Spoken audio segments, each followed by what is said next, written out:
Her Unbound Hallux. Book 1 of Our Vitreous Womb by Haldane B. Doyle. Narration by Bella from 11 Labs. Epigraph. The Earth does not need new continents, but new men. Jules Verne. Prologue. This is what became of me. 2 gametes, then a corpse, a survivor and a sacrifice, nourished and poisoned, extinguished and immortalized. I died once more, amid wives and countless children. Stone-faced witnesses circled to verify my passing. Only one amongst the crowd mourned my loss. What exactly was I? A thin-skinned scrotum? The fleshy crucible where all men come undone? Just another exosomaticized primate clinging grimly to a twin-hearted planet? My apologies, O darkest center that reimagines all.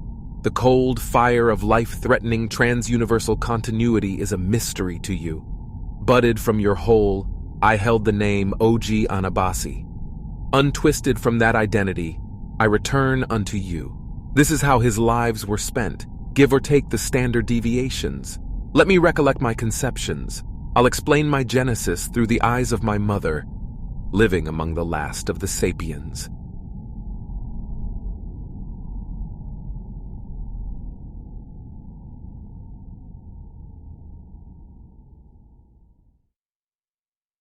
Chapter 1.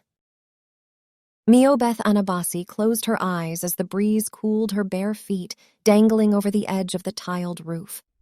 The threat of the hard stones far below gave her a perverse sense of control. If she fell, the Emperor would have to activate her wings to save her. Such was his love for the sole heir of House Anabasi. A hot gust off the lake ruffled the tattered leaves on the lone, straggly tree. It had sprouted from a crack in the stones when she was still a baby. It was her tree, and her roof, by all rites and rituals of her mansion, secluded behind her high stone walls. At least it would all be hers, soon enough. Before climbing out the sun parlor window, she had removed her silken slippers to better grip the glazed tiles. Mother had embroidered them in a filigree of fiddlehead ferns.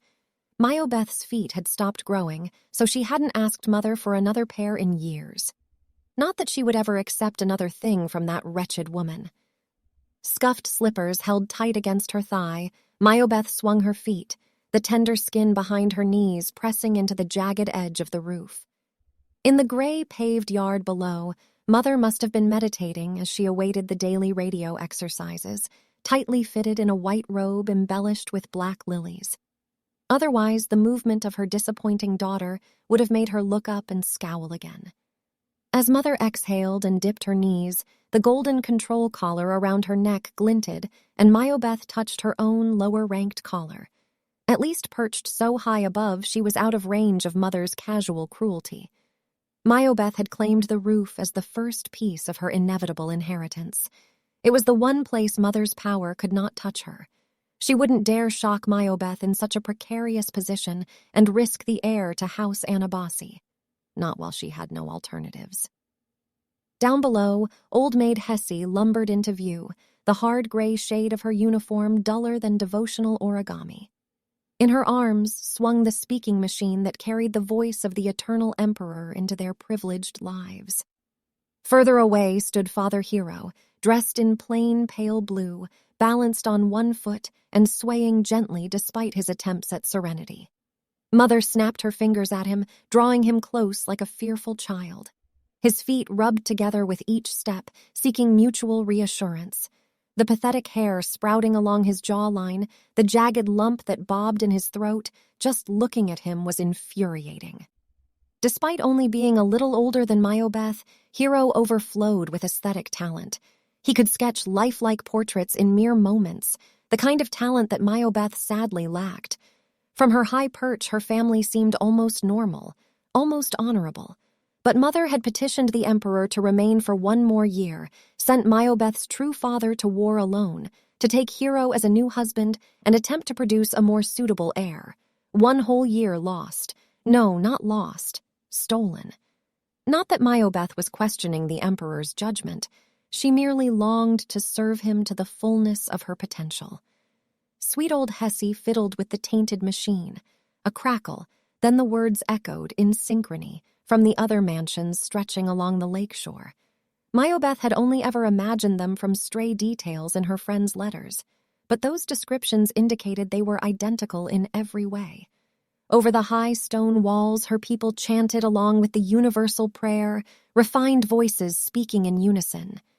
Emperor, protect us. Archbishop, guide us. Alates, inspire us. Crefters, support us. Australs, serve us. Voice barely sounding in her throat, Miobeth mouthed the words and blinked in silent devotion. Confident nobody would notice, she opened her eyes prematurely to look across the hazy water. Somewhere out there, far away, the battle against the slave empire raged every day. Someday she would meet the emperor, be transformed by his touch, then venture out to unleash her holy energy upon the enemy. Whatever little aesthetic power she could gather before that day, she would offer it to God with the touch of the emperor. She slumped and sighed, imagining that glorious final moment of devotion. Her hand flopped and bumped the slippers, sending them sliding. Without thought, she snatched at them, catching one shoe between her fingers, knocking the other out of reach. The void swirled beyond the edge as she nearly lost her balance. With a shriek, she threw herself backwards and lay perfectly flat until the spinning subsided. Breathless moments later, the lost shoe landed. An echoing slap shattered the final pause of the silent prayer.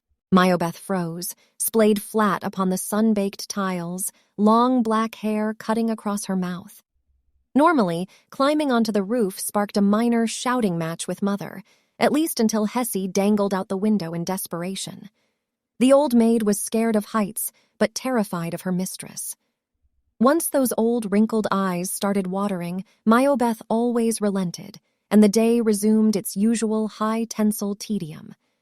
After interrupting the emperor's prayer, Miobeth could expect no such leniency. The moment Mother was free from duty, her fury would be unleashed. Yet inside these walls there was nowhere better to hide. No battlefront offered greater advantage. All Miobeth could do was await her punishment and make Mother work for her victory. Brushing her hair aside, Miobeth took a breath and lowered her eyelids and looked toward the blinding sphere of heaven and savored the crimson light of God while the tranquil moment lasted. Far below, the sacred bell rang over the speaking machine. Robes shuffled and slippers padded as the daily exercises commenced. Miobeth peered over the edge, assessing Mother's swinging arms and dipping knees for signs of weakness. In the last month, she had struggled with the forward bends. Had she really aged so swiftly? It was obvious Mother had lived beyond her natural years. Alates went to war once childbearing was complete, sooner for surplus children. If this farce continued, Mother would end up like Hessie, unthinkably old and beyond useless. Looking up and over the high stone wall, Miobeth tried to picture her distant friend, Annetto, already wearing her golden control collar, content in her authority, exercising beside her newly provided husband. They hadn't exchanged correspondence in many months. Mother even confiscated her old letters, arguing they made Miobeth selfish and ungrateful. After the exercises were completed, the figures disappeared into the house to refine their specialty skills, Mother at her embroidery and Hero at his portraiture, until the Emperor directed them to the monthly devotion, still life painting. Every day they focused to meet their quota of masterpieces to send to the temple. The Emperor read the names of the most skillful alates for all to hear, an incomparable honor awarded to Hero and Mother many times. Miobeth's name would never fall from the Emperor's lips, for she had no great talent, but she could still produce heirs, and she would still fight with all her strength when his holy touch transformed her. Far below, the empty houseyard fell silent and still. While the opportunity lasted, Miobeth soaked up a few more moments of peace. She stared at the faint line where the lake met the sky. Alates weren't supposed to think about the outside world. It tainted their purity. Mother, leaving by boat every month to the fertility temple at the Emperor's Island, must have diminished her aesthetic power. Resisting the curiosity tugging at her, Miobeth resolved to do her duty and never leave the walls until her final, glorious summons to war. The clouds changed their pattern in the simmering sky, The sun rose almost overhead, yet no one arrived. No mother to yell and threaten, no Hessie to plead and cry. Why did Mother refuse to play the game today? Frustrated, Miobeth threw the other slipper over the edge. Nobody acknowledged her protest. After waiting most of the morning, Miobeth's grumbling stomach drove her back inside the window. Bare feet across the cool, polished floors, down the spiral staircase, Miobeth streaked like a raindrop across a window.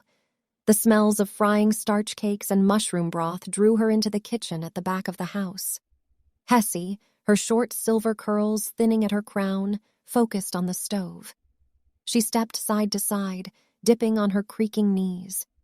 A pathetic soul separated from her godhead, performing her own strange exercises as she chanted to herself. F her tender, F him strong, F for heaven. Sing God's song, a life of endless, simple servitude. God made the crefters so. Miobeth snatched a handful of steaming starch cakes and retreated to a stool in the corner. On turning, the old maid gasped and clutched her silver collar. "Don't sneak," said Hessie, her voice cracking. "You made me worry. Up on the roof again. Lady Anabasi is furious." Miobeth's attention darted between the old maid's milky blue eyes and her yellowed teeth, worn away where they weren't missing. "Was that a crefter mantra for your archbishop?" Miobeth put her feet on the bench. "Why do the words go up and down like that?"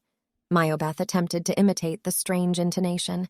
Any color left in Hessie's wrinkled cheeks drained away. "Knowledge of my people's sins would only taint you." There was no point pushing her for details. Better to wait until Hessie was distracted, then ask again. "I got bored waiting for the yelling to start. Is Mother unwell?" Miobeth mumbled through an ambitious mouthful. Before Hessie could respond, the bell sounded, summoning alates to their easels. "Hessie, don't make me go yet. I'll fetch the water to spare your back." "A kind impulse, mistress, but please take your aesthetics more seriously," said Hessie. "A cleaner kitchen won't help us if the slave empire attacks. Only your people can protect us. It's your duty to develop your spiritual potential. My duty is to take over the house and make babies. If only I could have gone straight to war." Miobeth tossed the uneaten bread and missed the edge of the bench. "You know better than to mention that matter." Hessie finished pouring the batter and turned to Miobeth, lowering her voice. "Don't enrage Lady Anabasi today. I feel unwell enough without another shocking. And don't be impatient. All alates go to war in time." "I wish I could have gone with Father." The maid's withered face twisted in sympathy. Miobeth found a comforting fascination in her wrinkles, the wattle that jiggled below her fragile jaw, the papery skin stretched over the back of her veiny hands. She was harmless and supportive, a perfect example of the subordinate crefter people. Alates lived mercifully short lives by comparison. The crefters, like Hessie, were born to carry the sin of working with machines, a calling which demanded unnaturally long lives. Another people hovered on the edge of Miobeth's understanding, the people below the crefters. "Tell me the story about the Australs across the lake again." Miobeth tiptoed toward the maid with a pleading smile. "Lady Anabasi forbade such topics." Hessie poked at the pan. "You don't need any more fanciful ideas. But Australs are too simple to be sinful. The way you described them sounded so queer. Do tell me again. Then I promise to go paint." Miobeth rubbed one bare foot on the other. Hessie sighed and stopped her work, her voice barely audible over the bubbling broth. "It was so long ago, before they trusted me to tend a mansion. I was helping on the vegetable boat. Those Australs toiled in the dirt all day, all along the lake. Their little faces were black as ink, but some were—" Lady Anabasi swept into the room without warning, silken robe shuffling, refusing to look at Miobeth. Despite her tight bun, twisted into compliance every morning, Mother's brows were perpetually pinched. "Set one less place for lunch. She can finish and go to her room as I instructed." Miobeth sprang from her chair. "It's barely midday. I'll miss the accounts of battle. You can't—" Lady Anabasi tapped the black button on the front of her collar. A brief shock crackled down Miobeth's spine and out through her bare feet. Hessie clenched her remaining teeth around a scream, hands clutching the heavy silver collar around her neck. The spatula clattered across the floor. "Precisely as I instructed," said Lady Anabasi. Without blinking once, Mother glided out of sight. Chapter 2. At least Miobeth wouldn't suffer through still life painting. A minor mercy. When cooking was complete, Hessie escorted Miobeth to her room. The maid was Mother's secret weapon since Miobeth wouldn't let harm come to her, not if she could help it. Mother used to order Miobeth to wake early and dress properly, ending with clothes strewn about the room in a tearful fit. When Mother sent Hessie in her place, Miobeth would grumble and comply when the old maid started crying first. That breezy day, Hessie wasn't her usual cheerful self, so they marched upstairs to Miobeth's sleeping room in silence. The hem of the maid's thick gray skirt dragged behind on the polished wooden stairs. She hitched it higher, giving a glimpse of thickened toenails through ugly sandals. Visiting nuns would trim them soon, the only time Hessie voiced any complaints. "Please lie on the bed," said Hessie, bony fingers trembling on her apron. "It's the middle of the day. Can't I read scripture until supper time?" Hessie pulled an unfamiliar machine from her pocket. The dull metal was fashioned into a series of connected rings like a rope. 2 larger loops hung from the ends. "Lady Anabasi will punish me if I don't follow her instructions." Hessie's voice tightened. "What is that thing? Will it shock me?" Miobeth kept her distance as she inspected it. "It's to keep you safe, my love. It won't hurt, I promise. Please lie down, mistress, if only for my sake." Hessie met her gaze, hands twisting the device. Miobeth couldn't stand her in this state. With a dramatic sigh, she flopped on the bed. Hessie closed one end around the wooden frame and squeezed the other around Miobeth's ankle with a jagged click, then left without another word. Closer inspection showed a tiny hole in the end loops. The shape was similar to the hole in the gate to the dock, the one only Hessie could open with the metal object hidden inside her dress. Miobeth had forgotten to ask for her scriptures, leaving only her inadequate imagination and the unwelcome urge to nap to pass the time. Miobeth grabbed her old embroidered pillow and squeezed it to her chest, releasing the musty smell that always comforted at times like this. Mother had tried to replace it with a more beautiful one of her own making, but Miobeth had embroidered this one many summers ago with Father's help. Neither of them were talented at sewing, but they had made it together on those long, lazy afternoons while Mother rested, hoping that the next baby would be born alive. Miobeth admired the embroidered image, the splitting of God into the twin godheads, the emperor above and archbishop below, the proliferation of their chosen children. Distant sounds of lunch echoed up the steps, and Miobeth wished she had begged a bowl of mushroom broth. The voice of the emperor drifted to her ears, more gloriously soothing when muffled by distance. Mother must have deliberately arranged her confinement today so she would miss the accounts of battle. Miobeth closed her eyes and recited, word for word at full volume, the one account that had meant the most to her, determined to deprive Mother of a single scrap of satisfaction. Georgi Anabasi, master of devotional poetry, arrived to battle on the month of the bodily ascension. With the emperor's touch, he became a dragon, so large it filled the sky, which destroyed vast machine armies of the slave empire. As the fires of justice rained down until enemy skulls littered the earth, the voice of the emperor recited Georgi Anabasi's poetic masterwork. "A life of sincerity is a weapon in the hands of God." How she missed Father. He knew how to respect Mother without sacrificing his dignity.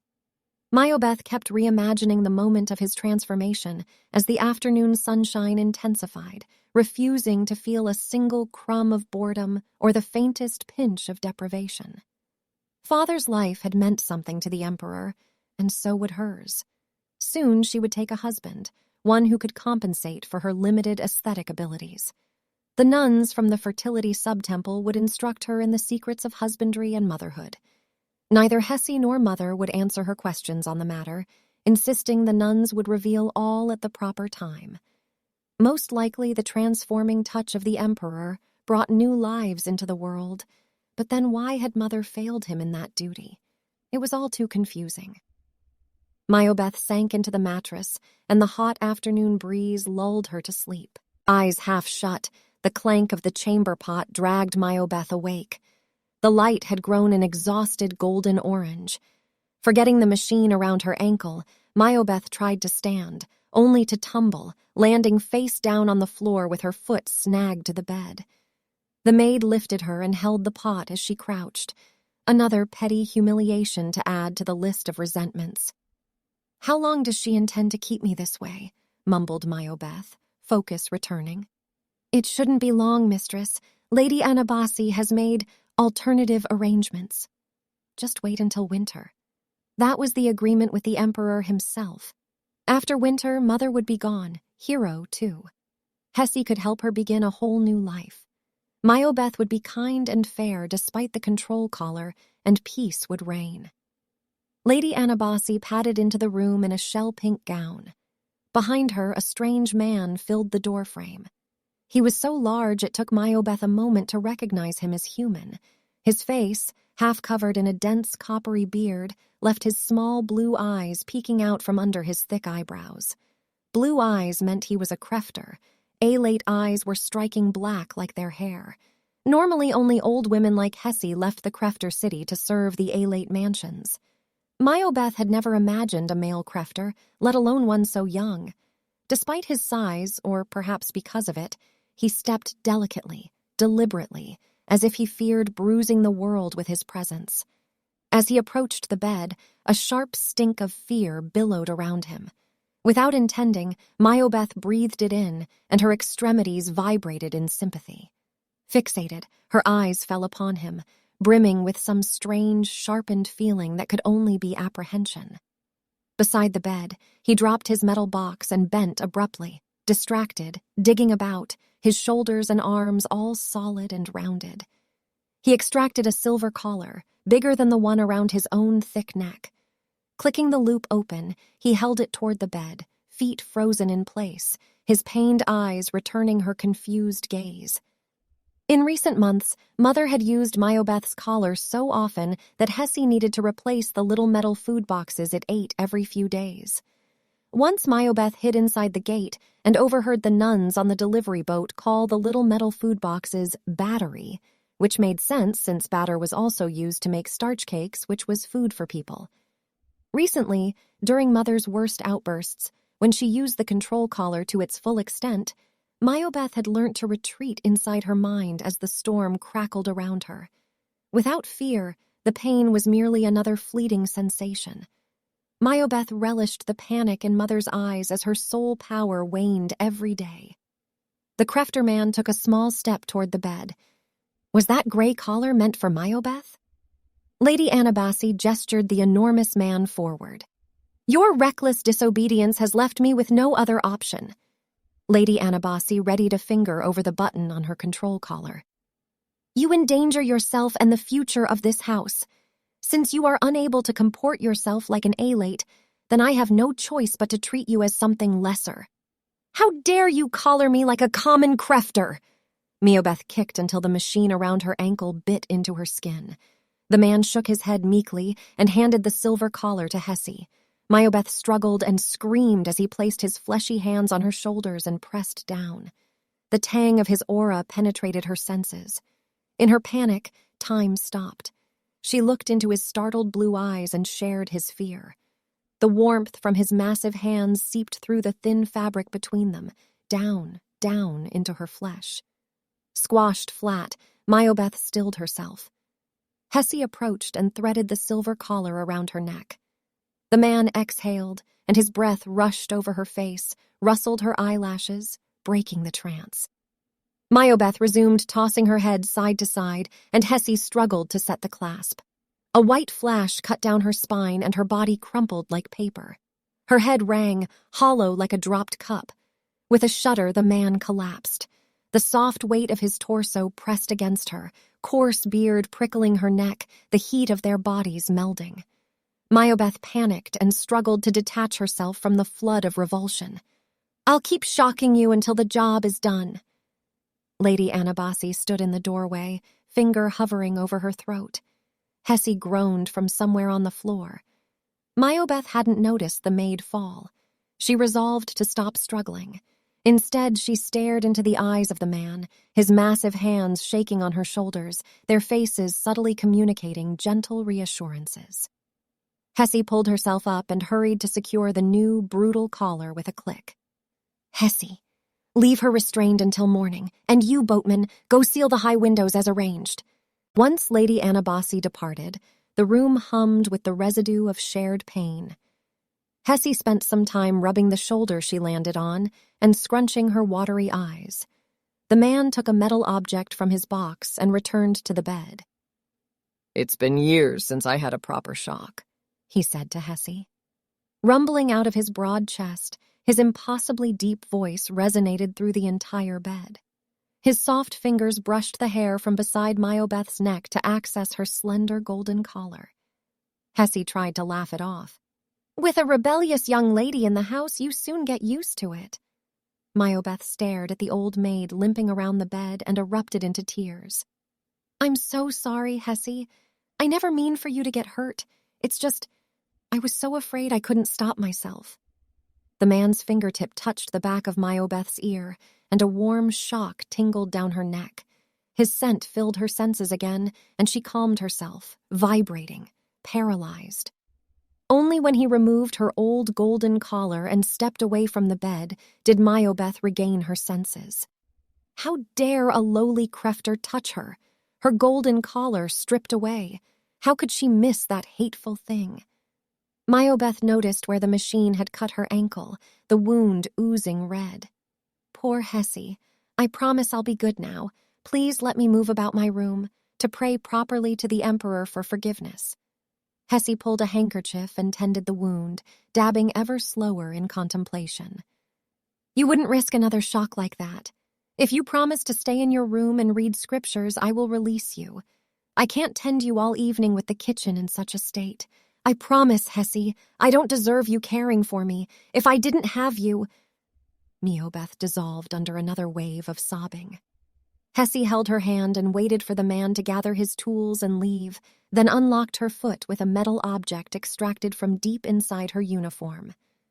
"Lady Anabasi won't emerge from her chamber until evening prayers," instructed Hessie. "The moment the sun touches the horizon, I will come restrain you again, for both our sakes." Once she was alone, Miobeth sat in her empty room, unable to find a comfortable position in her bed or chair, unable to stay still long enough to look out the window. She tried to eat the broth Hessie had brought, but her appetite evaporated. She tried to read the scriptures, but her eyes wandered from word to word while her mind was transfixed elsewhere, her attention twisted inside her chest. The soft texture of the bedding throbbed beneath her fingers, and her nostrils grasped at the lingering scent in the air, greedy for the sensation. She brushed the side of her neck, exploring the weight of her new collar. Had that lowly servant really dared to touch her? One floor above, in the sky parlor, heavy footsteps echoed as the man moved about. At intervals, a clumsy banging rang out. Such unrefined crefter skills. Miobeth remembered her promise to Hessie, saying the words, even crying. Yet she could no longer understand how she could have made such a commitment. Her eyes were now dry. Her situation was intolerable. The power of the new collar terrified her. A season ago, Mother had taken her selfish plea to the Emperor herself. Perhaps Miobeth could also plead her case to a higher power. Up off the bed, tiptoe to the door, Father Hero reciting poetry below. The occasional clatter from Hessie cleaning the kitchen. Mother resting in her chamber. One short flight of stairs up and back to the sky parlor. Nobody would notice. Nobody would know. Orange light sharpened every contour of the empty sun parlor as the sun probed the gap between the clouds and horizon. Sat in the center of the space, unmoving and unmovable, the man was like a great boulder which had warmed in the summer sun, reassuring to touch after darkness fell. He sighed and rubbed his neck where the shock had connected with his flesh. This was her only chance to ask him for help. "I'm sorry you got shocked. That was my fault," Miobeth whispered. He spun around, cautious smile hidden in his beard. "Weren't you attached?" He pointed to her foot, running out of words. Miobeth approached, conscious of every footfall. Hessie took pity, temporarily. The man stood and backed against the wall of windows, wary of proximity, but left with nowhere to retreat. Once more, there was that peculiar, unfamiliar human scent again, though without the sharper notes of terror this time. A sensation, distinct from hunger, stirred deep within. He kept his gaze below her face, tilting his head down as she advanced, finally forced to look aside. "You got the worst of it. 2 callers at once, including the big one. You should have passed out." "I've had a lot of practice." She smiled and adjusted the ugly band around her neck. "My name is Miobeth. I don't know if you're supposed to know the name of people you hold down." "I'm Arbin. I haven't done anything like that before. They said they needed someone strong." When he sighed again, his heavy limbs threatened to burst out of his coarse gray uniform. She looked directly at him, grasping towards the feeling of mutual concern they had shared moments ago. "You must help me. Can you carry a message to the temple? If you can't be trusted to remember the details, I can write a letter." Miobeth broke their stagnant gaze and lowered her eyes to his chest, where tucked inside his pocket, a slim book caught her eye. She snatched it and flicked it open, searching for a blank page. "Do you have a quill or a fine charcoal? I won't keep you long, and then—" It took her a moment to interpret the words on the page. The language was her own, but instead of elegant calligraphy were tiny, boxy letters, identical, artless, mechanical. Machine writing perfectly befitted the Crefters, since they were not permitted to put their own words on a page. The work was organized under dull paintings of various machines. Unfamiliar letters at the start of each line caught her eye. Sinful stuff. Merely holding the book made Miobeth nervous. But books weren't machines, so they couldn't be sinful. "You shouldn't look at the boat instructions. Maybe Hessie has charcoal in the kitchen. There's more space here." He flipped to another page. "I promise to look away when you write." The picture wasn't a landscape like the Alates painted. It was an abstract shape, a jagged, uneven circle, with a smaller dot in the middle labeled Eternal Emperor Temple, and finer details around the outside. No beauty, no emotion could be found in this strange picture. It made no sense. "It's a map of the lake." Arbin moved closer to point his thick finger, his hand bumping against hers. "All around this side are the mansions. This is your house here." "It's a picture from the sky?" Miobeth asked in astonishment. "Did an Alate draw it after the Emperor activated their powers?" "I don't know who made it." "Of course you don't. But can you take my letter here?" Miobeth pointed to the Emperor's island. "The temple is forbidden. The boatmen only go to the steam power plant, where the hot water comes out of the ground and we recharge the batteries. And sometimes jobs like this one." Useless. If he couldn't carry her message, then she would have to deliver it herself. "What's on the upper side of the lake? The pattern is different." Miobeth pointed and leant closer until her cheek prickled from his radiant body heat. "Those are the Austral farms." "Wait, you've seen them? What are they like?" Miobeth broke her whisper. "I've never taken my boat there. Older Crefters collect food from the farms. They told me—" Arbin stopped mid-sentence and turned his head toward the door. A distant conversation crossed into Miobeth's awareness. Then Mother was shouting at Hessie in the kitchen. "Why is she up again so soon?" Miobeth hissed, her eyes opened wide. "I have to go." She sprinted away, her bare feet padding silently. "What about your letter?" Arbin whispered. His fingers brushed her shoulder, but he was too slow to stop her, and too heavy to chase without making a racket. As Miobeth darted to safety, she held his book close to her heart, an unfamiliar thrill lifting her feet clear of the floor. Chapter 3. With a shove, Miobeth tucked the secret book under her pillow and dove onto the bed. She took a moment to slow her breathing. Hearing only silence, she pulled it out again and scoured the page that mentioned boats. Hessie operated one to carry Mother to the Emperor's Island for monthly fertility treatments. Mother had forbidden sending letters, prevented her speaking to the visiting nuns, so Miobeth would take her plea to the Emperor herself and convince him to restore her rightful position. Inside the musty book, the control diagrams had puzzling labels. Button, like on a shirt. Lever, level misspelt. Wheel, it looked like a spool of thread. The strange symbols on the labels matched those on the drawing, an I with a tilted line on top, a Z rounded on top, and a B without the vertical line.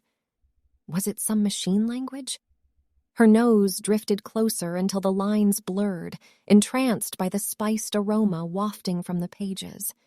Lady Anabasi's voice echoed up the stairs, calling to Father Hero. Miobeth risked drawing attention to herself. "Hessie, can you help me?" Mother's voice grew louder. Her stealthy footsteps padded up the stairs. The machine attached to the end of the bed lay curled on the sheets.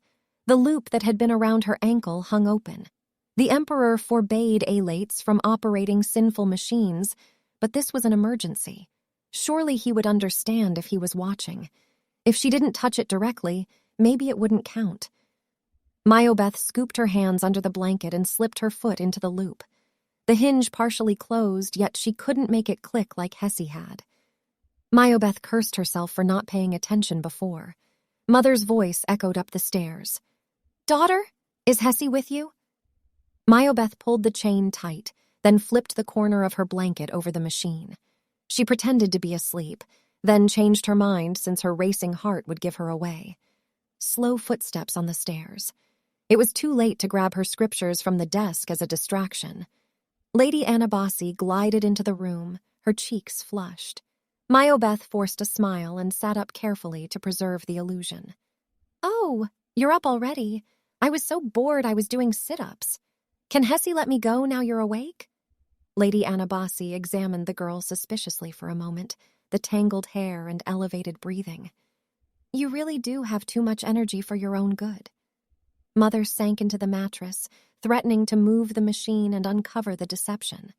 She patted Miobeth's leg more tenderly than she had in many years. "You must realize how much I hate the way we fight. You're my only daughter. I understand the pressure to take my place. Do you remember how close we were when you were still a little girl? Growing up, I had 2 sisters and 3 brothers. My mother had to decide which girl would succeed her. It's obvious she erred choosing me. Now my failings have fallen onto you. But you've been so reckless lately, going out on the roof. If anything happened to you, the Emperor would never forgive me." Miobeth lay still, determined not to wriggle away from Mother, holding a sympathetic expression, likely coming off as deranged for lack of blinking. She considered persuading Mother to pass on the mansion immediately to ease her own distress. Before she could speak, Hessie scurried into the room, completely out of breath. She briefly glanced at Miobeth's foot hidden under the blanket. "Lady Anabasi, I need your attention in the... Her sunken old chest heaved as she struggled for an excuse to draw Lady Anabasi away. A deep voice boomed outside the door. "Excuse my intrusion, but can you provide more instructions before I leave?" Only Arbin's massive shoulder peeked around the corner. "What did you want from me?" Lady Anabasi left to talk in the doorway. Miobeth half-listened to their conversation, Arbin drawing her into pointless choices between types of machines. Hessie fussed with the blankets, gauging the position of Lady Anabasi in her peripheral vision. Arbin noticed and drew Mother to another doorway to explain some aesthetic detail in the metals available. Hessie aligned the loop around Miobeth's ankle, then wrapped it in the blanket to muffle the grating metal. "Hessie?" Lady Anabasi poked her head back into the room, startling the old maid. "Release her now! Let's hope she learned her lesson." Arbin was through the gate before Miobeth could get downstairs to thank him. Only then did she contemplate what his punishment as a lowly crefter would have been if it had all gone wrong. The next morning, after prayers and exercises, Father Hero once again did his best to inspire Miobeth to improve her painting skills. As usual, Hero kneeled at the low table, the lone mole on the sole of his foot revealed to the world. She did her best, but even the sound of his effortless brushstrokes on the other side of the room was disheartening. The voice of the Emperor chanted sermons as they worked. Soon she would speak to her godhead directly. He so loved his chosen children, he had to listen to her plea. Hero directed Miobeth's attention to a vase of rubbery green-black leaves delivered from the distant Austral farms and destined to dissolve into the day's broth. He was barely older than her, too timid to claim his superior position in the household hierarchy. Like most Alates, he was slender and pale, with contrasting black hair and eyes. Miobeth had never before considered whether Mother particularly liked him. With Father, there had been genuine affection between her parents, while with Hero, the main pleasure for Mother seemed to come from bossing him around. Hero carried a peculiar, resigned expression, like he was untouched by the world, yet he frequently bit the fleshy spot below his thumb when he was alone. A man like Arbin would never suffer such a strange, nervous trait. Miobeth refused to acknowledge the stupid vegetables.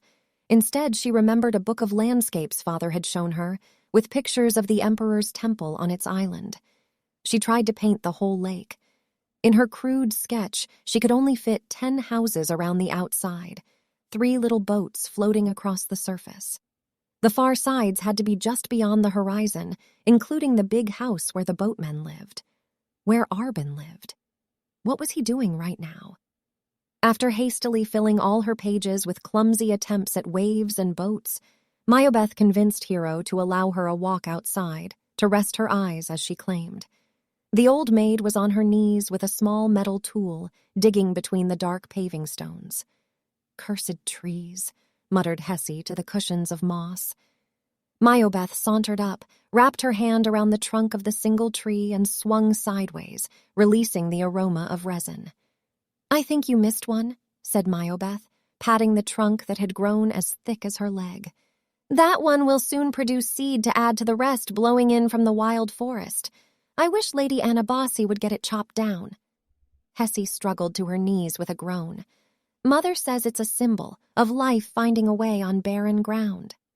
"It is a symbol of how overworked I was when you were born, young lady.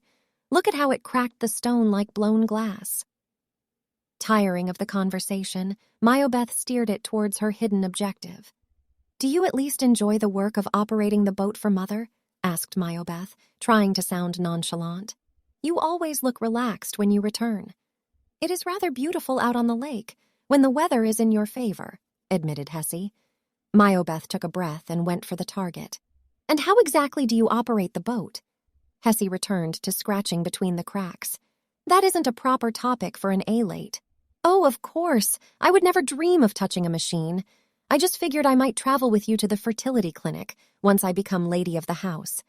It would satisfy my aesthetic curiosity to imagine how the boat is operated. It may help me create a metaphor for a poem to please the Emperor about the loyalty and sacrifices of the crefters." Hessie rolled over and rested on her behind. "It's as simple as starch cakes. Just a button to start the motor, a lever to go forward, and the wheel to steer side to side." The old maid poked the air, pulled downward with a loose fist, and then rotated both hands like she was grasping a dinner plate. Button, lever, wheel. Miobeth could cross-reference the hidden book. Hessie's curious expression forced Miobeth to break her train of thought. "How wonderful we have you to carry such burdens for us, Hessie." "I've given my life to your household in duty," said Hessie, the sincerity catching them both by surprise. "Soon I will return to the cathedral for my ascension, once my work here is done, if you'll permit it." Milky eyes distant, Hessie resumed her work. Miobeth tested the strength of her arms on the spindly tree, its branches whipping up and over the stone walls. Those walls didn't look so tall anymore. After an uneventful lunch, Mother emerged from her lengthy afternoon rest, looking strangely refreshed. She wore her hair down in a ribbon for the first time in years. She smiled at her daughter long enough that Miobeth felt obliged to smile back. When Hero asked Miobeth to take the vegetables to the kitchen, Mother volunteered instead and spent time chatting with Hessie. Miobeth stretched out on the studio couches as the afternoon turned golden. As the magical sunset light flooded the room, it sharpened every corner and brightened every color. Even her amateurish art scattered about the tables transformed into a thing of poignant beauty by the touch of heaven's glow. God himself was reassuring her. She stretched out on the couch and threw her limbs around one of Mother's embroidered cushions. Perhaps this was what the touch of the Emperor would feel like in those final glorious moments as she unleashed her energy on the hated enemy. For a moment, she drowned beneath that wall of crushing flesh again, that orange beard scouring her neck. Miobeth shook off the shocking thought. Arben was a mere crefter, a great bristling lump riddled with mechanical sin. The Emperor would provide her with a husband soon enough. She would claim one every bit as noble as her father had been. She tightened her grip on the pillow, pressed her cheek against the fabric warmed in the dying light. Winter would come soon enough if she was patient. To contemplate leaving her mansion before the Emperor granted permission? To assume she had the right to make demands of her godhead? Doing so would make her no better than Mother. How could she have been so foolish? Mother spent some time washing her face before supper, emerging slightly puffy. Hessie served their portions of toasted starch cakes and rich broth as the voice of the Emperor chanted the evening mantras. They prayed in thanks to God, watching over the Emperor and Archbishop, who in turn watched over the Alates and Crefters. Alate life was so blessed. Had Miobeth really dared to demand more than this? She began to feel ashamed of her foolish scheme to visit the Emperor and disgusted by that crude crefter man who had invaded her thoughts. As the meal drew to a close, she resolved to destroy that wicked book as soon as possible. This was where she belonged. Lady Anabasi stood and cleared her throat. I received some joyous news from the temple. I couldn't tell you sooner, given my previous difficulties. Half comprehending, her jaw clenching, Miobeth stilled her face. The temple nuns are confident that the most dangerous part is behind me. By the blessing of the Emperor, I am pregnant again. Hero rose and gently embraced Mother, who surprised him by returning a tight squeeze. Miobeth tossed her spoon with a clunk. Hessie retreated into the kitchen. Where does that leave me? Miobeth ran her finger through the congealing residue of green soup. Once the baby is born, we will know more. If it is a boy, then you will take my position. If it is a girl, then once she begins speaking, I will have to decide between... Miobeth leapt to her feet, tipping her chair. I can't live like this, rotting at your feet while my life drips away. Lady Anabasi's face hardened, but Miobeth was not done. I'll be dried up by the time you admit you're finished. After a moment of absolute silence, Lady Anabasi's voice was strangely quiet. Go to your room. Miobeth refused to move. Lady Anabasi inhaled deeply and bellowed, Go to your room now, or I will shock you into obedience. Miobeth stormed up the stairs, slammed the door, and threw herself on the bed. At any moment, Mother would arrive to try out the new collar or bring Hessie to tie her down. She thrashed at the pillows, face down on the mattress, then stopped to listen. Silence. No signs of Mother. Probably too scared in her precious, fragile state. Reaching under the mattress for the hidden book, Miobeth declared that she would not tolerate such cruelty any longer. The Emperor would hear her plea. Chapter 4. Miobeth sharpened her ears for signs of movement while her eyes devoured the book, propped between her legs under the blanket, fingers tensed to hide it, and pretending to be sleeping. There was only a little time until sunset. The map was the easy part. Arben had pointed to her house with his thick fingers, the tuft of fine hair poking from his wrist, his surprised smile when she glanced into his eyes. Damn it, she had to concentrate. The Emperor's island was not that far away. If she steered straight into the middle of the lake, she would find it. Flicking through the book, she found a page titled Electric Boat Control Panel. At the top was a diagram with squares and circles. Ugly business. The strange symbols on the diagram matched the descriptions below. Power start, speed lever, steering wheel, just like Hessie said.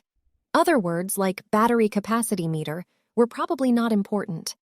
Miobeth read and reread, planned and replanned until the room sank into darkness. She was too furious to worry about dozing off. A strange tingle pulsed through her with every breath. With masterful precision, she pushed back the blankets, rolled off the bed, and padded to the window, willing every footfall into absolute silence. She noted the position of a bright star and resolved to depart once it touched the horizon. During those suspended moments, she dared not think, for fear of anyone reading her thoughts. She was like her tree outside the window, a hard black outline against the soft night, swelling invisibly as it levered apart the stones. It was time to move. Years spent evading Mother had trained her body to step lightly, to know every surface and contour of the house, every crack and every creak. She moved so swiftly her mind's eye lost track of her position, but her body remembered the texture of every plank and stone and carried her instinctively. Bare feet on the cool stones of the yard, she turned briefly to listen. Stony silence. Now for the hardest part. When she was still a girl, the heavy walls around the house had seemed immeasurably tall. Then her tree sprouted toward the sky and provided a sense of proportion. When her body was still lithe, she had climbed that young tree, sometimes bending it almost in half, horrifying Hessie. When her body matured, climbing was no longer effortless, and falling no longer a trifle. As time passed and Mother failed to produce another daughter, Hessie refused to leave Miobeth unattended, so the climbing game had to stop. Miobeth ran her fingers over the rough bark, releasing the familiar resinous aroma. Although her hands had grown, the tree had grown more, making it difficult to close her grip tightly. She hitched her robe, clamped her legs around the trunk, and began the slow ascent. More than halfway up, smaller side branches jutted out, creating obstacles that later became handholds. Her head cleared the top of the wall, and the shimmering expanse of the lake made her stop to catch her breath. All that water looked so much bigger up close, the light off the rising half-thea rippling, beckoning. At this point, the wall was too far from the tree to reach across the gap. Instead, Miobeth climbed higher, up to where the branches grew thin. Once she was above the top of the wall, she shifted her weight until the tree leant sideways. The splintering of the wood vibrated through her fingers before the cracking sound reached her ears. Miobeth clung as her beloved tree split in half, exhaling as it slowed her fall over the top of the wall. Dangling partway down the far side, her feet swung some unknown distance above the stones. Lacking other options and worried the noise woke the house, she held her breath, closed her eyes, and let go. Falling through the darkness, it was impossible to keep track of her limbs. Fleeting weightlessness, a delicious moment of freedom swallowed in mundane time. Crumpled to the ground, her buttocks absorbed most of the impact. She lay on the stones for a moment, waiting for the pain to announce itself, then carefully wiggled her fingers and toes before staggering upright. For the first time in her life, Miobeth was outside, in so much space that she struggled to breathe it all in. Mother's boat bobbed at the dock, the polished wooden canopy glistening in the thea light. She hurried aboard.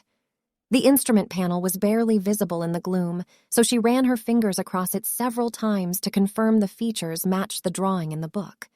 She recoiled. Her plan had been to avoid touching the machines directly, but there was no other way in the dark. Once the house was hers, she would redeem herself and fully commit to her aesthetics. Her new husband could inspire her. With a press of the power button, the engine hummed. When she slowly pulled the speed lever, the boat lurched forward but did not leave the dock. The rope! She returned the lever to its original position and darted outside.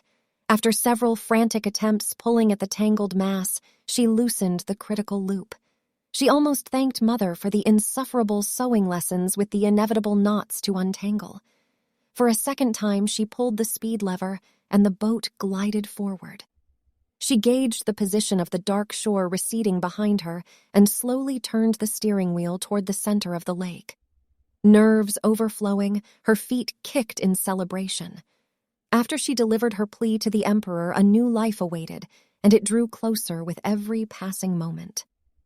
Once the land slipped out of sight, Miobeth was alone, more alone than she thought possible, empty water in silver and black stretching in all directions, with only the hum of the engine and the cold stars for company. The lake was larger than she had imagined. The plan in her mind had been simple. Travel from the bottom of the map across the middle of the lake to the Emperor's Island. There was no way she could miss that enormous tower. She pulled the speed lever all the way and the engine whirred. After some time, a disorienting mist rolled in from the left. Her hand froze on the steering wheel. No choice but to keep going straight. For a long time, her eyes strained against the wall of white, glowing in the dull thea light. Eventually, the clouds parted, and she scrunched her eyes several times. Directly ahead, hovering high above the water, a light hovered, larger and more golden than any star. The mist further parted to reveal a tower, cold and black against the hollow night, taller than any mansion. Soon she would ask the Emperor, beg him to save her from cruel mother. The pitch of the engine dropped and then fell silent. A green light blinked near the start button. Miobeth couldn't help shouting, "No, no, no, no! What's wrong, you stupid evil machine?" She retrieved the book from inside her dress. It was impossible to make out the letters in the Thea light, but the blinking light was worth a try. Her eyes struggled to interpret the strange writing, blinded beside the green light when it awoke, plunged back into blackness when it died. After many flashes, she pieced together the words, battery power level. What did that mean? If Arbin was here with his box of machines, he could make it work again. If only he was here, then the panic closing its jaws around her would go away. Pressing all the buttons and pulling all the levers didn't help, nor did the second, more frantic round. Other pages of the book only heightened her confusion in the intermittent light. Miobeth looked out the door. Silent water everywhere, slapping lazily at the hull. She couldn't be certain where she was drifting, but a stiff breeze had picked up from the direction of the tower. The Eternal Emperor was so close. Surely his all-seeing eyes could sense her. She fell to her knees, clasped her hands, and prayed for him to send help, just as she had prayed for him to send her the strength to endure Mother. He had to see her. She had risked everything coming to him. The mist engulfed the bottom of the tower, undeniably shrinking as it drifted further away. Miobeth leaned out the door and shouted, "My Emperor, I only seek to serve you. Save me!" There was no answer. Miobeth retreated into a dark corner and sobbed, the persistent kind of crying that left her eyes throbbing in their sockets. The Emperor must have heard her prayers, which meant he had abandoned her in her sin and weakness. She had thrown away what little hope she had in life. The trickle of tears drained the last of her resolve and dragged her down into fretful sleep. A rhythmic scraping sound spread through the hull and stirred Miobeth awake. The morning light stung her eyes as she peeled her face off the varnished floor. The boat rocked erratically as waves pushed against its side. The air carried a strange, earthy perfume, sweeter than the bark of her tree. Peering out the window revealed the boat now rested, tilted slightly to one side, a short distance from a sandy shore. To her dismay, there were no machines in sight, as she might have found at the Crefter compound. Instead, the land sprouted rows of plants in many shapes and colors, barely reaching shoulder height. Underneath them, in one spot, she recognized the yellow-green of a vegetable that sometimes arrived for dinner. This had to be the land of the Australs. A shouted greeting was met with silence. Hessie once told her of a crew of Crefters that fell in the lake and died, robbed of their ascension. She called it drowned, when the water filled up their insides. Miobeth reasoned she could close her mouth while she walked the short distance, so she should be fine. Lacking other options, she jumped overboard. The stinging water shot up her nose and she gasped, causing even more to follow. So this torture was drowning. All this was for nothing. Miobeth thrashed her limbs and found the bottom. When she stood, the water was barely past her waist. Walking proved to be surprisingly hard work in her ornate robe, but she struggled to shore and collapsed, the waves shushing around her feet as she coughed and caught her breath. The image of the map returned to her, luckily burnt in her mind since she forgot to bring the book. She would need to walk left along the shore to find Arbin. He might be away at his work by now. She would wait in his room for him to return. If she ordered him, he would have to take her to the Emperor. Feeling reinvigorated, Miobeth set off along the shore, but the thick vegetation tangled her feet. She didn't like the idea of going back in the water, so turned inland along the narrow paths that meandered through the little trees. They were unfamiliar to her, large rubbery leaves in too many shades of green, crossed by veins in white, cerise, and a dozen other colors she didn't know the names of, in shapes that made her eyes spin. Hero could spend years trying to paint them all. One plant had swollen lumps with a smooth red skin, the size of a fist, dangling from the stalks. Another shrub with silvery blue, paddle-shaped leaves had golden cups along the stems. They looked like eyeless faces with their tiny mouths puckered into a kiss, a disgusting crefter habit Hessie regretted telling her about. The plant released an intoxicating sweet scent, prompting Miobeth to move closer and squeeze the thin cup walls. A drop of clear liquid emerged at the tip, thick like oil paint. During the month of Ascension, Mother would administer the blood of the Emperor to everyone. Their divine protector gave the essence of his body so that they would be spiritually purified. The liquid oozing from the plant smelled similar, but without the mushroomy notes of the sacred blood. Miobeth wiped a little on her finger and sniffed at its perfume, then touched it to her tongue. The intense sweetness connected to her brain like a bolt from her collar, though infinitely more compelling. Without exactly meaning to, her hand returned to the plant and delivered a larger glob to her drooling mouth. When this was not enough, she pressed her lips to the opening and emptied the contents, the sweetness lingering after the nectar slid down her throat. She longed to stay in this strange garden forever, the warm sun against her skin, the sand between her toes, the unimpeded breeze from the lake. She was about to continue her feast when the sound of voices intruded into her perfume-addled mind. For a moment she considered fleeing to avoid any interruption to her journey to Arbin.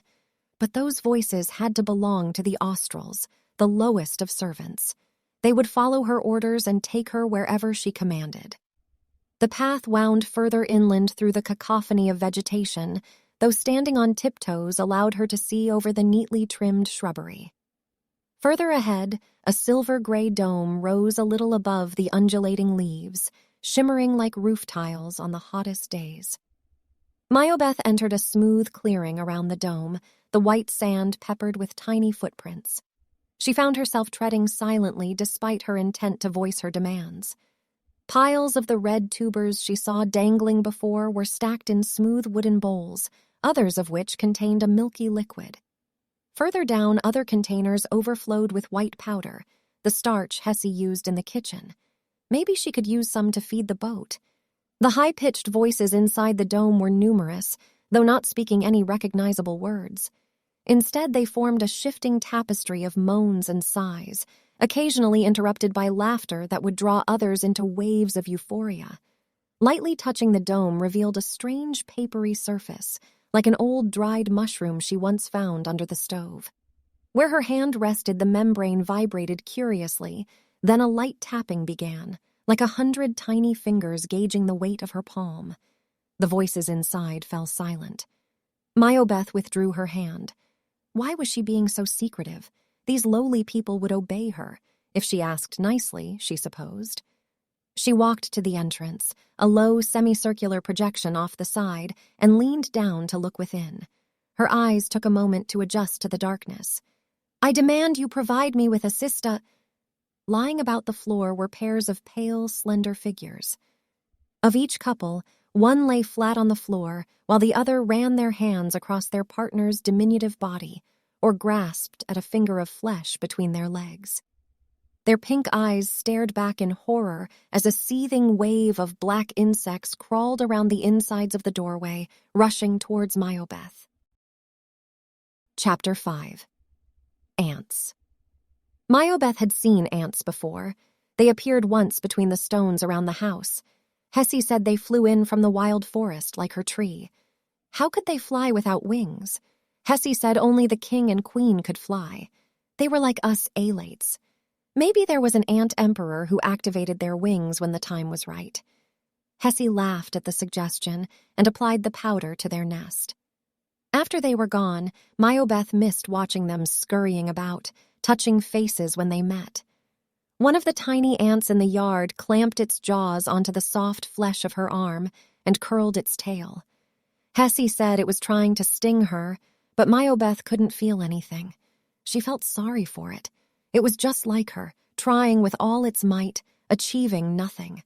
The carpet of creatures swarming out of the austral shelter looked a lot like ants, though each one was as long as her finger. Miobeth's fascination shattered when one of the pale figures leapt at her, sending both of them crashing backwards into the sand. "Sapiens! Sapiens! Do not take harm here!" another called from inside the shelter. A murmur spread among the group. Stunned by the impact, Miobeth gazed at the delicate face of the Austral on top of her, his smooth skull narrow and childlike, ears folded and chin sharply pointed. His eyes were palest blue in the center, rimmed with vivid pink around the iris. He squinted at the dome as the others tickled the retreating swarm of glistening insects. Only then did Miobeth remember the Austral was completely naked, its white flesh radiant in the sunlight. The fleshy pink mushroom finger between its legs had been pressed against her damp robes, so she pushed the creature away. "Miss Sapiens, how did you come to this place?" the one who pushed her asked with gentle insistence as they climbed upright.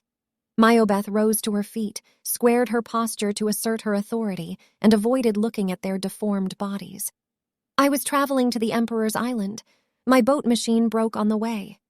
Several other pale, naked Australs emerged, shielding their raw eyes from the sun. Pink flesh tubes pointed from their hips at every imaginable angle, like confused suggestions for the direction of her journey. She knew little of such things that distinguished men from women. Could these creatures be men? They lacked a single strand of hair apart from their white eyelashes. Hessie had given an awkward and fragmented talk after Miobeth stole a peek at her stimulatory novels, Mother's gift from the nuns in the fertility subtemple. Hessie said the nuns would explain everything at her maturation ceremony after Miobeth became lady of the house. Other than imprinting a vague sense of shame, Hessie refused to say much more. "Where is your crefter, the one who operates the boat?" the shortest Austral asked. "I traveled alone." Miobeth clenched her fists. "The details don't concern you. I order you to assist me." The Australs broke off in pairs and mumbled that the Sapiens didn't seem dangerous, gently touching each other's flesh tubes, shaking their heads and glaring through narrowed eyes. Incensed at their lack of obedience, Miobeth imitated her mother and brought her finger to her neck, but it only highlighted her low-ranked silver collar, able to receive shocks but not impose them on others. At any rate, none of the Australs wore collars themselves. Instead, each had a single carved wooden bead on a thread about their neck. Intimidating these creatures would never have worked. Miobeth scrunched her face, put her hands over her eyes, and jerked her shoulders, just enough to imitate sobbing. That used to work on Mother years ago. "I'm just so scared. Mother is waiting for me at the temple and will be so worried. Please help me find my way. Maybe the crefters could fix my boat." She sobbed some more, then peeked under her fingers. The Australs had ignored her and returned to their dome. Only one remained outside and approached, eyes scrunched in discomfort from the midday sun. A large black hat was hastily tossed out of the door, followed by a balled-up length of gauzy cloth. The remaining Austral dashed aside to collect the items, gently returning a disgruntled ant to the dome, then wrapped the scarf around his head before pulling the oversized hat down hard. Face obscured by the cloth, the oversized hat and small stature of the pale, naked figure made the most absurd sight. Miobeth abandoned her act when she couldn't stifle a laugh. The Austral slipped each hand into a loop near the rim of the giant hat and walked elegantly back to her. His protrusion of pink flesh had deflated. Unlike the strange diagrams in Mother's book, the Austral had no fleshy sack hanging underneath. Were these creatures neither man nor woman? "Miss Sapiens, your presence causes great alarm," the Austral addressed her. "Please follow me while we arrange your safe return." Stripped of alternatives, Miobeth followed along a path through the tapestry of green, the Austral folding the hat to his sides to squeeze between the shrubs. His delicate feet walked on tiptoe, as Miobeth once had as a carefree girl, a different creature to both woman and man. "Not return. Take me to the crefters so they can fix my boat. And why do you call me Sapiens? My name is Miobeth." "We apologize for your confusion. It is our name for your lineage, the ancient ones who thought themselves wise." "How else are you supposed to become wise other than by thinking?" replied Miobeth.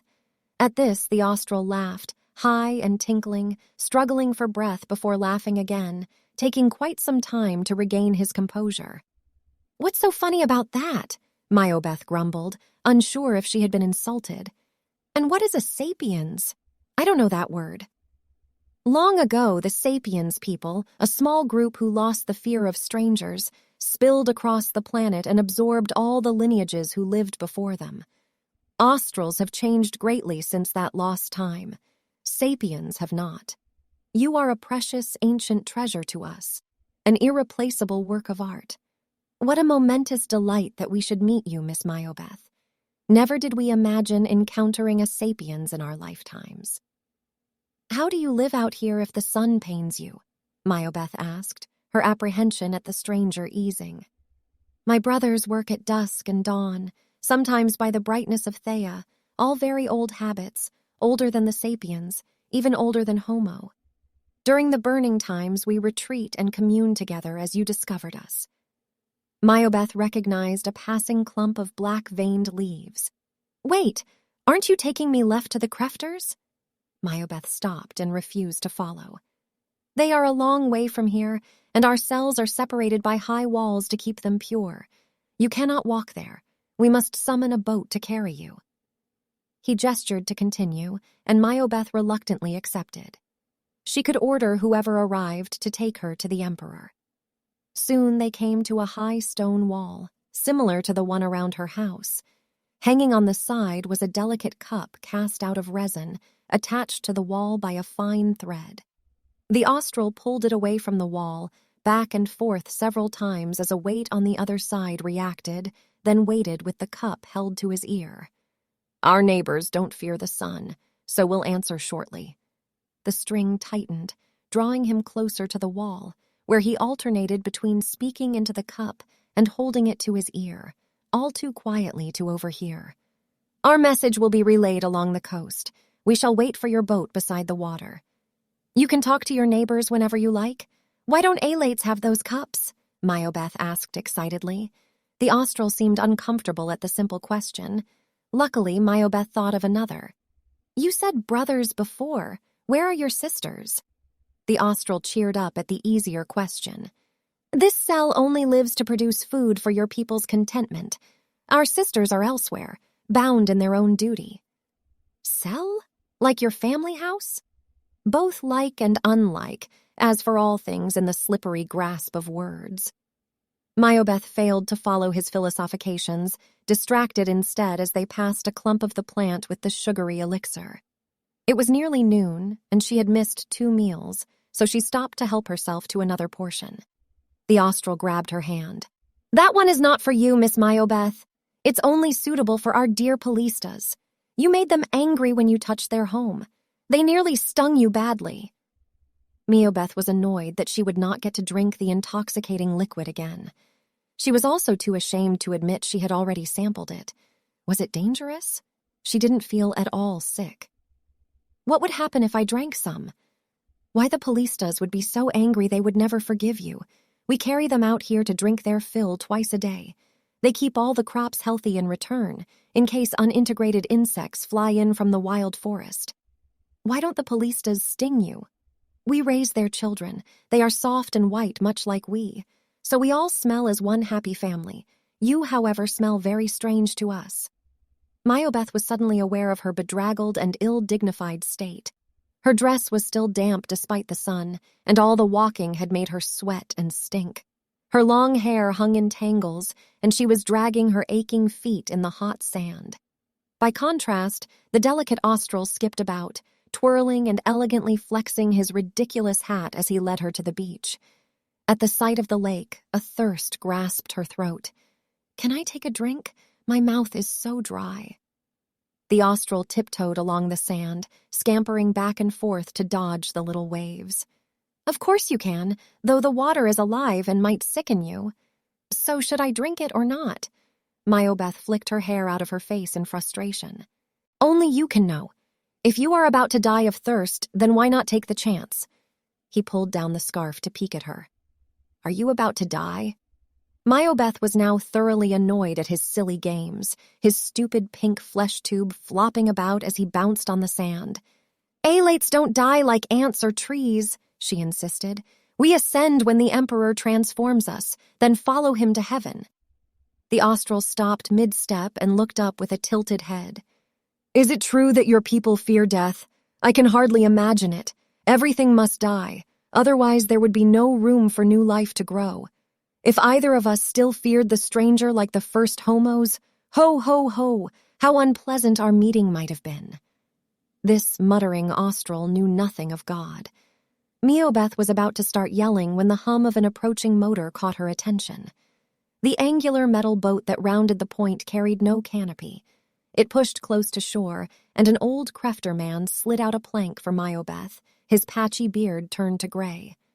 A second figure sat scrunched into a ball at the back, covered in a dirty white robe, sodden where it trailed on the floor. As the old crefter restarted the motor, Miobeth turned back to the little Austral that had helped her. "I'm sorry I snapped," she called. "I should be thanking you. Please tell me your name so I can mention you in my prayers." Squinting, the Austral pulled back the black covering from his face and called across the water. "We don't need our names anymore, so there's no point telling you now. Safe return, Miss Miobeth." What had the Austral meant by his strange reply? More philosophications she didn't understand? As the land slipped away, Miobeth crawled to the empty seat beside the hunched figure. The grimy metal boat traveled faster than her wooden one, skipping across the low waves as they left the setting sun behind them. Neither the gruff crefter nor hooded man had spoken a word since they departed, so the somber mood silenced Miobeth as well. The robed figure stretched out their skeletal arms above their head, their slender legs extending halfway across the boat, revealing their astonishing height. Strangely, their exposed flesh was patterned with fine stripes in brown and white. His face remained covered when he finally spoke. "You have been on quite the adventure, Miobeth Anabasi. Such a dilemma you have made." His voice was as sweet as stolen nectar, smoky like burnt food, deeper than the lake. It reassured her even as she struggled to place it. The empty expanse of water stretched in all directions. They were not following the shore toward Arbin, nor toward the Emperor's tower. They were taking her home to Mother. The stranger continued. "Such a sweet girl, a precious girl, practically irreplaceable, yet you are an unhappy girl, wild as the trees. Will you affix your roots when you are made a mother?" Miobeth grew annoyed at her inability to find any words to offer in her defense. "I insist you take me to the Emperor. I must convince him to send my mother to war immediately and grant me my birthright." The stranger shook into a wheezing laugh, ending with a dry cough. "Lady Anabasi made a deal and the Emperor, does not break agreements with his loyal subjects. Your mother has sovereignty over her house, as will you in time. No sapiens can thrive without a sense of territorial independence.